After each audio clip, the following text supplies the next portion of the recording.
अस्सलाम वालेकुम व्यूअर्स। सर्दियों की एक खास सौगात के साथ मैं हूं साइदा राशिद। तो आज इतनी मज़े की रेसिपी बनाएंगे कि आपको बाजार जाने की भी ज़रूरत नहीं पड़ेगी। आप मीठे में रेसिपी घर में ही आसानी से बना सकते हैं। तो चलिए रेसिपी शुरू करते हैं। तो इस रेसिपी को बनाने के लिए हमने चने भुने हुए लेने हैं और एक छोटी प्याली गुड़ लेना है। गुड़ को छोटे पीस में कर लेंगे। गुड़ को हमने पैन में डाल देना है। इसमें थोड़ा सा पानी डाल के इसको मेल्ट करेंगे अच्छे तरीके से ना। इसको गोल्डन सा कर लेंगे।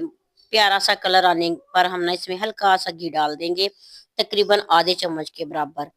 तो इसी तरह हमने जब तक गुड़ मिक्स ना हो जाए तो इसको पकाते जाएंगे। जैसे कि इसका कलर गोल्डन ब्राउन हो जाए फिर हम इसको ना चूल्हे को बंद कर देंगे और इसमें एक चुटकी भर के मीठा सोडा डाल देंगे और मिक्स करेंगे। इसकी रंगत बहुत सुनहरी माइल सी हो जाएगी। और फिर इसमें चने डाल देंगे। भुने हुए चने के छिलके उतारने के बाद हमने इनको मसल लिया था तो ये छोटे पीस हो गए।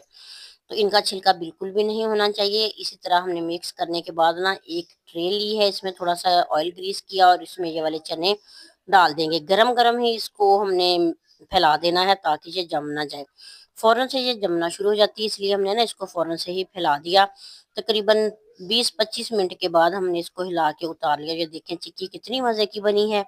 तो ये चने की गचक बनाने के लिए इस रेसिपी को फॉलो ज़रूर कीजिएगा और ये सर्दियों की खास सौगात है। वीडियो अच्छी लगे तो प्यारा सा कमेंट ज़रूर कीजिएगा। और जो व्यूवर्स मेरे चैनल पे न्यू आए हैं उन सबको मैं अपने चैनल पे वेलकम कहती हूँ। और आप सबसे रिक्वेस्ट है कि प्लीज़ चैनल को सब्सक्राइब करने के साथ साथ बेल आइकन ज़रूर प्रेस किया करें ताकि हर नई आने वाली वीडियो का नोटिफिकेशन आप सबको मिलता रहे। नेक दुआ नेक तमन्नाओं के साथ अल्लाह ताला आप सबको अपनी हिफ्ज़-ओ-मान में रखे। आमीन। अल्लाह हाफिज़।